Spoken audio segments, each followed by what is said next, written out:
I'm Shaikh Arefin Shimon, and I'm a graduate student at Colorado State University. Today I'll be presenting research results of exploring non-touchscreen gestures for smartwatches. Now, in smartwatches, the interaction is limited because of the limited input space. Now, because of the small screen size, the users face both fat finger and occlusion problem. Now, in fat finger problem, it's hard to acquire the small targets on the screen. And in occlusion problem, it's difficult to see the screen because of the relative size of your fingers and the screen. Now, both of these problems can be solved if we could extend the input space of the smartwatch. Now, one way of doing this is to incorporate non-touchscreen gestures as alternate ways to interact with the smartwatches. Now, using non-touchscreen gestures like above device gestures or gestures on the watch band or watch rim, we can provide alternate inputs to the smartwatch. Now, in recent times, researchers have been heavily looking into extending smartwatch input space by non-touchscreen gestures.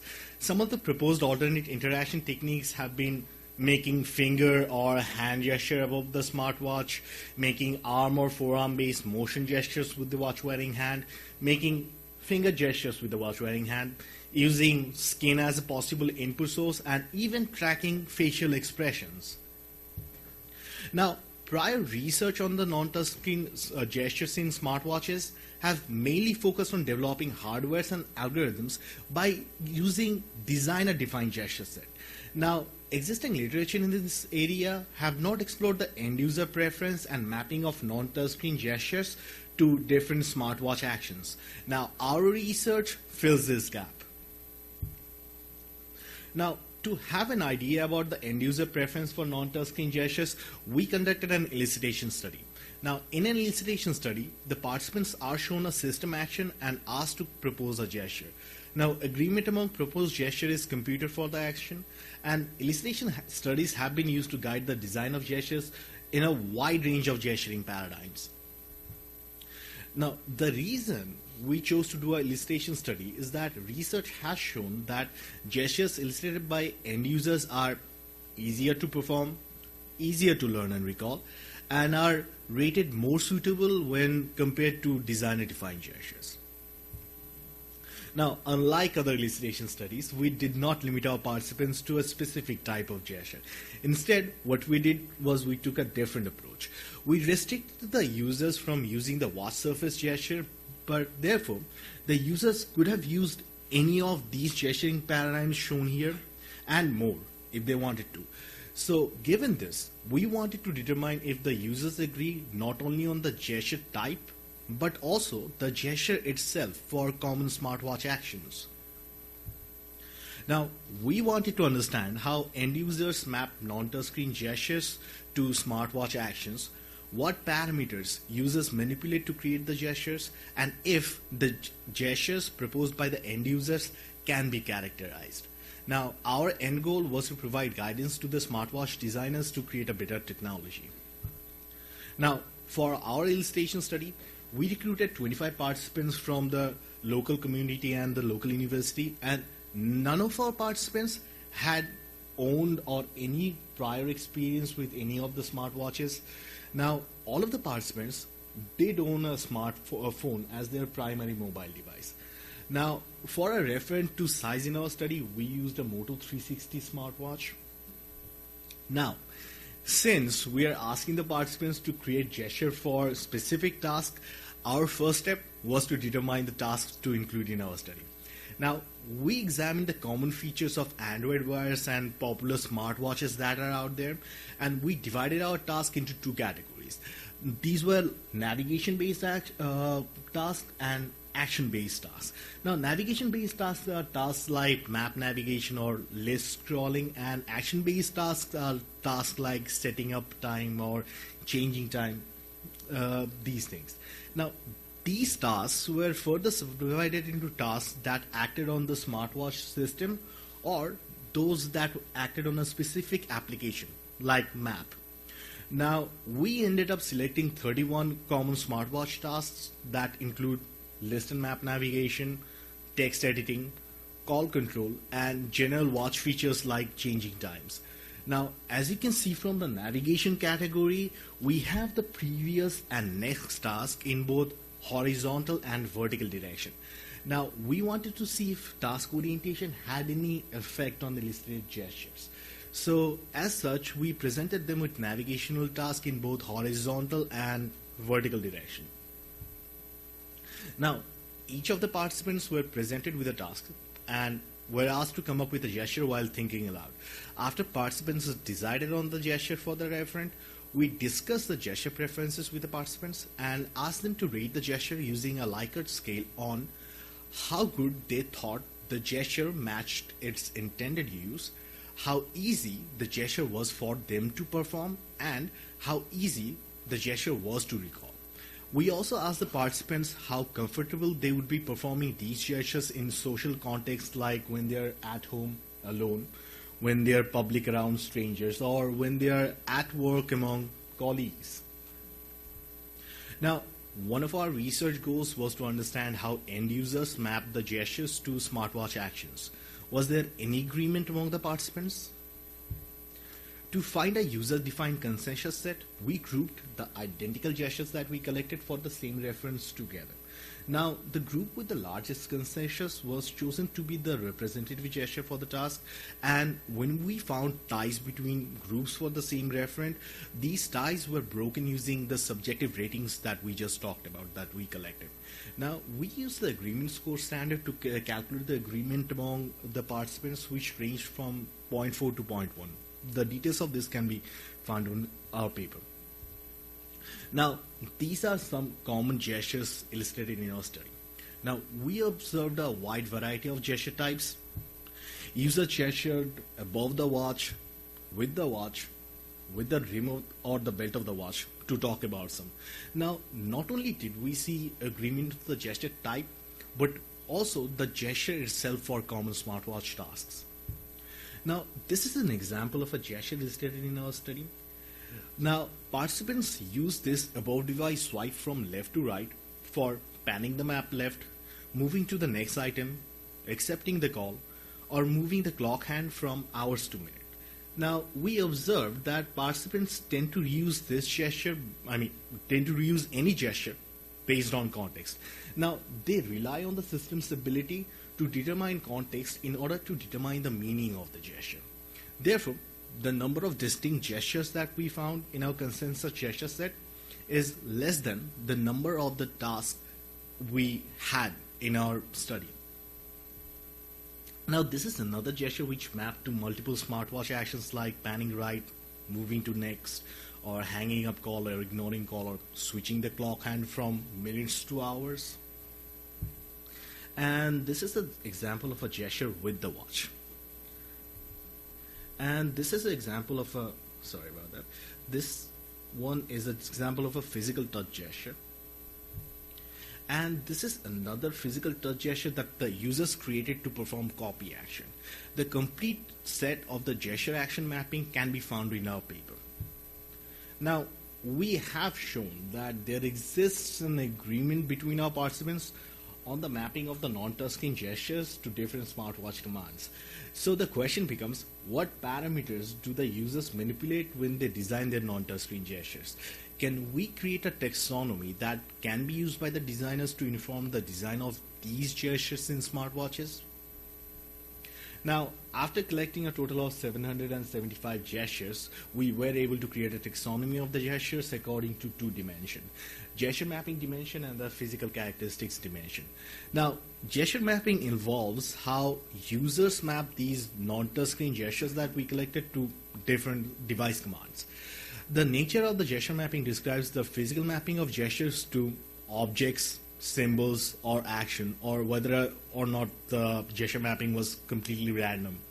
The context describes whether a gesture requires a specific context, and the temporality of the gesture mapping tells if the action occurs during or after a gesture is performed.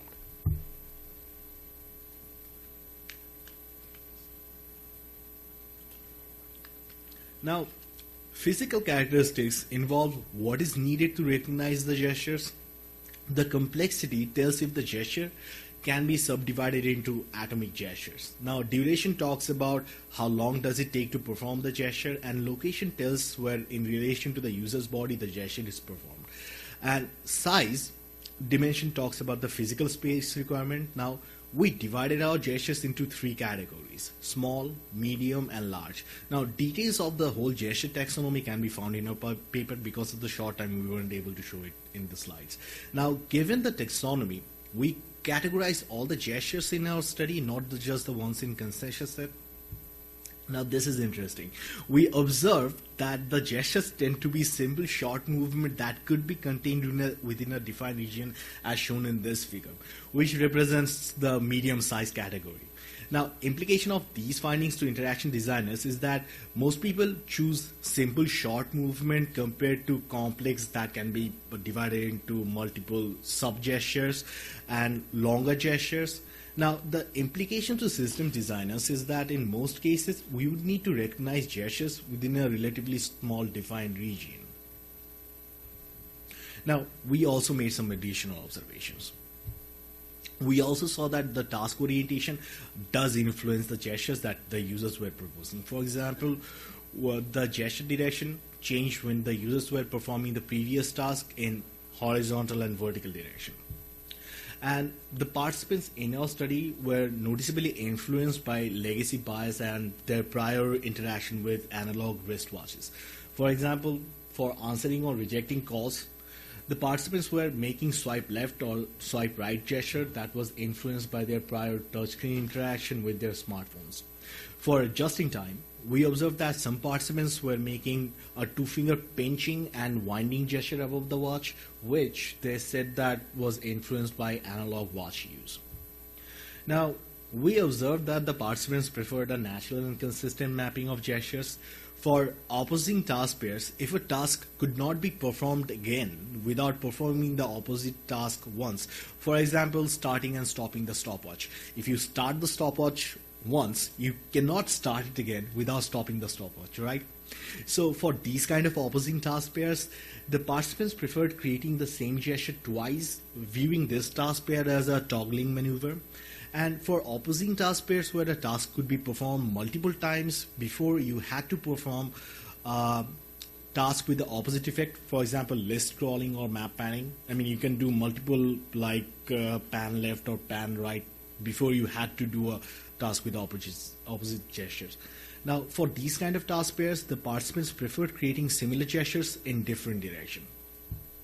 We observed that the participants preferred to move content over moving the viewport, and when both hands were free, the participants preferred this alternate hand to create gestures. Now, participants also preferred the non-visual feedback with the visual feedback they received, but for specific tasks. They preferred haptic feedback for specific tasks like act on selection, hanging up call, and confirming time.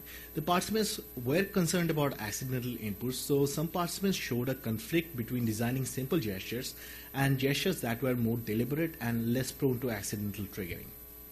Now, participants were concerned about attracting attention of other people with gestures, especially with the mid-air gestures. As such, they were thinking about the social acceptability aspect of the gestures also. The participants said that gestures involving physical touches were acceptable in all the settings, and large-size gestures that go beyond this red bounded box, attract much attention from other people and are considered to be less socially acceptable, especially in public or office environments. In general, the participants consider gestures inside this red box to be more socially acceptable. Now, for gestures involving physical touches, the watch rim is preferred over the watch band or skin as an input.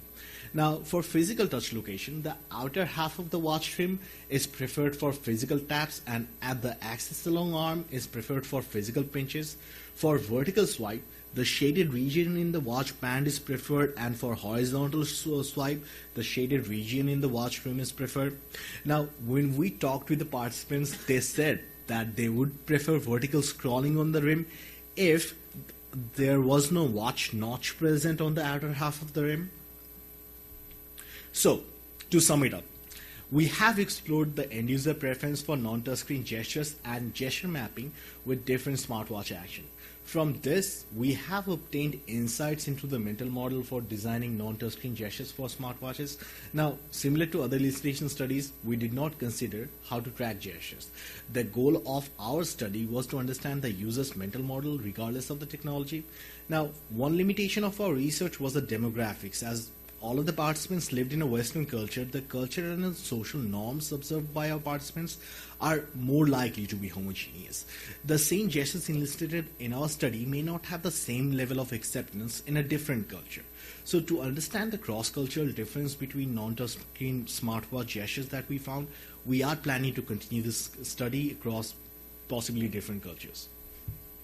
Thank you very much for your patience. If you have any questions, I'd be happy to answer them.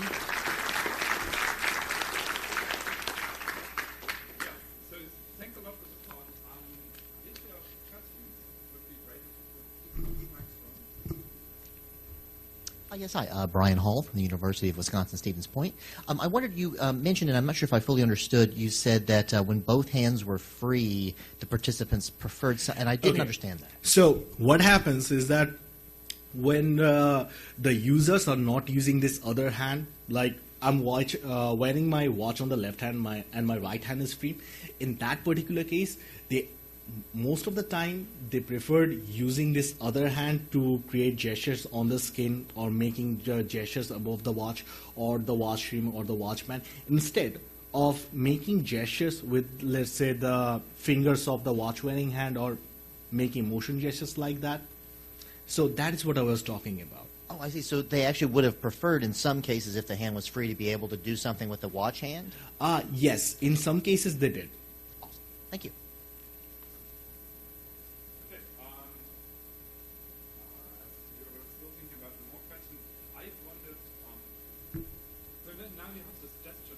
Yes. What do you think would be the most promising technology to actually implement that, or combination of technologies? So this is actually a pretty good question because we talked about this in our paper. So recently we have seen a lot of paper coming out on, like, for example, Google's Project Solid, where they have a radar chip that can detect all the air gestures that people are making. So what we observed is a combination of air gestures and the finger gestures that we found.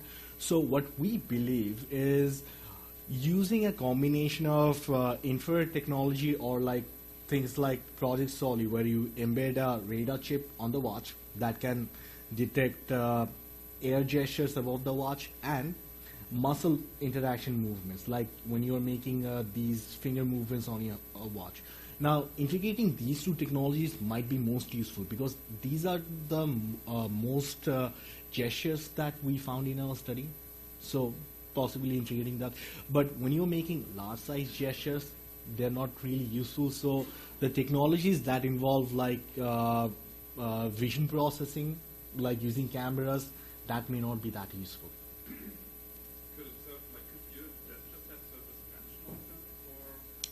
That was the purpose of this study, is to like serve as a benchmark that like all the people that like are right now working on the technology can use these gesture sets to like integrate these gestures. Thank you. Larry Tesler, did you give any prompting as to the range of possible gestures? We didn't. We just told them that they are not able to touch the screen. Everything except that, everything that they could come up with was allowed. So we didn't want to limit them with the thought that what this watch could possibly, recognize. We told them that except for watch touches, everything except, everything including like their facial expressions, nodding their head, everything is allowed. So. Okay.